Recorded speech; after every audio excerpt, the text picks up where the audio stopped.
Hi guys, good morning. So mag-asintada nga pala tayo dito guys. So bago tayo magsimulang mag-asintada guys, magliliot muna tayo. So maglilibel muna tayo guys.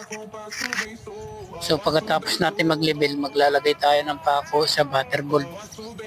So linagyan ko na rin guys ng pattern yung poste para sa paglalagyan ng pako. So napapansin mo guys, nagsusukat ako para sa pagpapakuha natin para sa batak ng tamsi natin. So doon kasi natin nilalagay yung tamsi natin. So kung napapansin mo guys, nilalagyan ko na rin ng pako yung kabilang butterball natin. So papakuha na natin siya guys para doon natin ikakabit yung tamsi sa may linalagay natin na pako para sa batak. So tapos na natin siyang pakuhan. So ayan na pala siya guys, nalagyan na rin natin ng batak. So kung napapansin mo guys, so, ang mortar pala natin dyan guys is 23 cm lang yung inano natin na mortar. So yung height nga pala niyan guys is 80 lang galing sa biga niya. Galing sa biga hanggang taas 80 lang. So may higit 3 patong lang. 3 patong is iskalate lang yung ano niyan guys. So diyan kasi namin ipapatong yung trusses. So yan na yan guys yung layout niya guys. So magsisimula na tayo guys na mag-asintada. So kung napapansin nyo siya guys, so ginalagay ko dyan is basag-basag muna kasi dyan muna ako nagsiro sa may baba para dun sa may taas o yung may lalagay namin na blocks. So ano kayo kasi yan guys, 3 patong kalahati yung magiging may lalagay na blocks yan guys. So kaya yung zero niya nasa baba. Kaya yung 3 patong pagkatapos ng zero na yan, tsaka kami maglalagay ng hollow blocks na buo na. Para hanggang dulo, buo yung may lalagay namin na hollow blocks.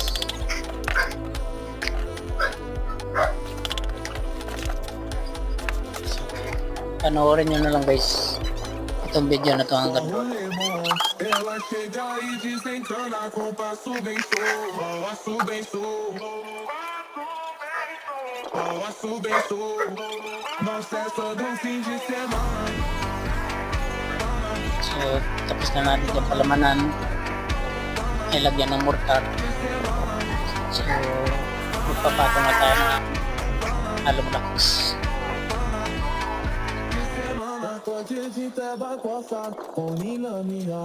So pag kayo guys nag-asintada guys, so lalo na kung tapos nyo ng patungan yung hollow blocks yung isang patong. So ang unang lagyan nyo guys, na palamang guys sa hollow blocks yung mga dugtungan lang muna para sa oras ng linagyan nyo na siya ng palaman lahat, hindi nagagalaw yun. So kailangan yung mga dugtungan lang muna ang lagyan nyo ng palaman. So saka nyo siya lagyan ng palaman yung kalahatan nyo. Saka yung ilalagay nyo guys na palaman, kailangan yung medyo malambot. Tapos saka nyo rin sasalaksakin ng kutsara para yung halo umilalim, para sumiksik yung halo niya, hindi ampaw yung ilalim, yung gitna. Kasi pag sinalaksak mo siya guys ng kutsara, yung halo na yun ilalim, hindi siya ampaw sa kalagitnaan para yung hollow blocks natin matibay.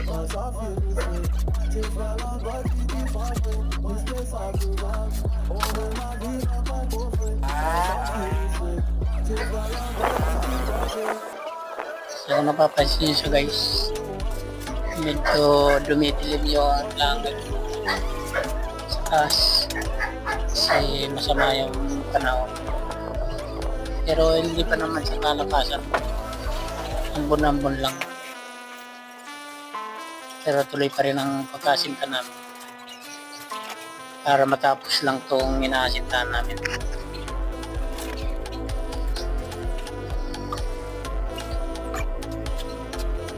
Huwag lang siyang lumakas.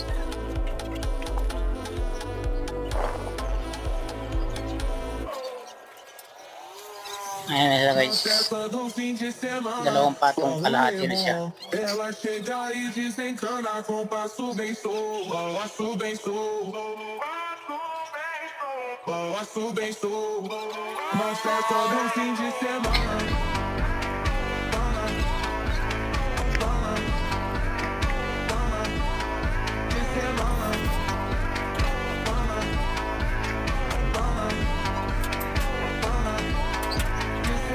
Pode de tabacoça, com mina minha.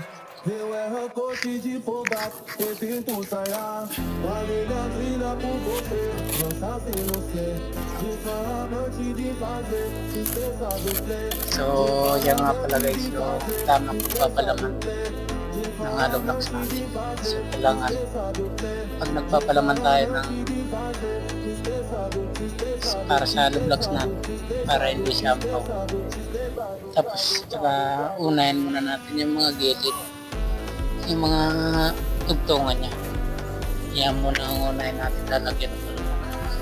So, kagaya niya guys. Inuuna kong lagyan ng palaman yung mga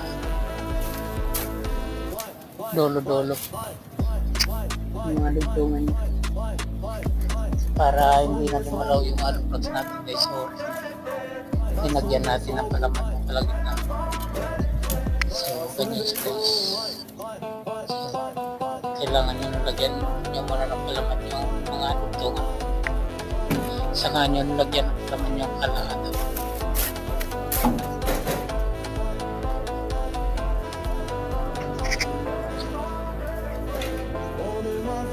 Tsaka yung ilalagay niyong palaman, kailangan.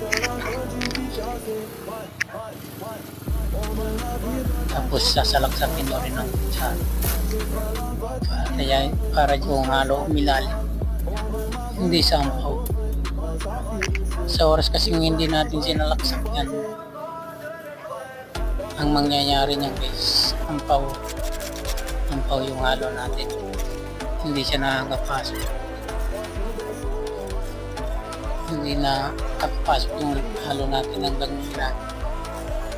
So walang tibay yung pagkagano. Saka yung halo nyo sa may gilid ng hollow block nyo guys, kakayurin nyo para pag pinalikadahan nyo hindi kayo mahirapan. So kailangan maayos na yung pagkasinta natin. So ganyan lang guys ang tamang pagpapalaman. Kailangan pag nagpapalaman kayo, kung hindi siya matigas, yan, ganyan. Tsaka sinasalaksak mo dapat ng kutsara. Yan, kagaya niyan. Para hindi siya ampaw.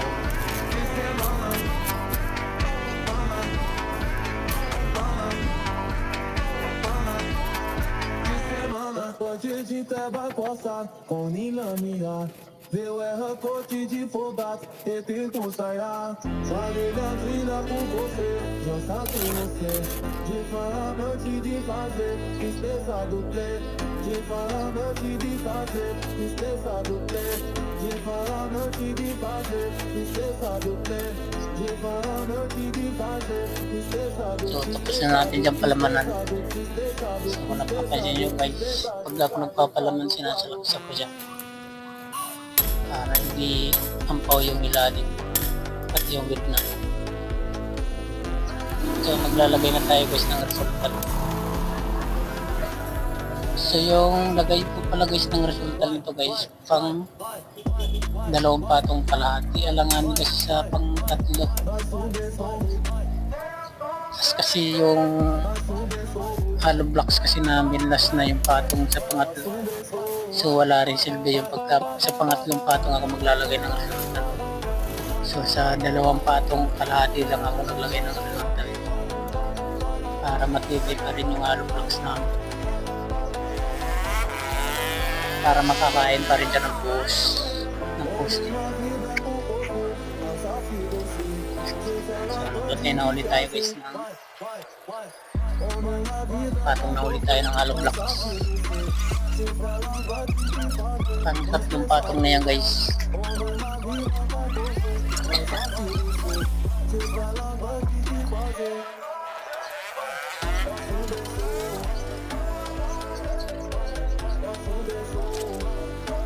Pangatlong patong. Pag nagasinta kayo guys, patong nyo rin sa tabi. Kailangan tuwid yung pagkakasinta natin para pag pinalipadahan man natin hindi tayo mahirapan.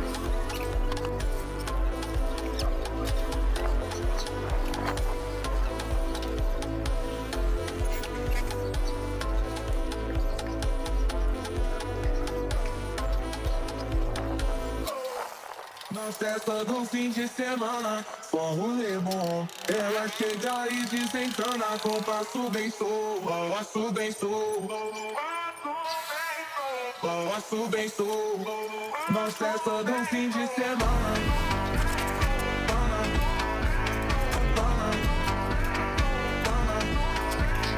So ganyan lang guys, kasimple magasinta rin. So kung bago ka pa lang guys sa akin YouTube channel guys, huwag kalimutan mag-subscribe. Pinutin mo na rin yung bell button. Sa aking mga video, marami kang matututunan.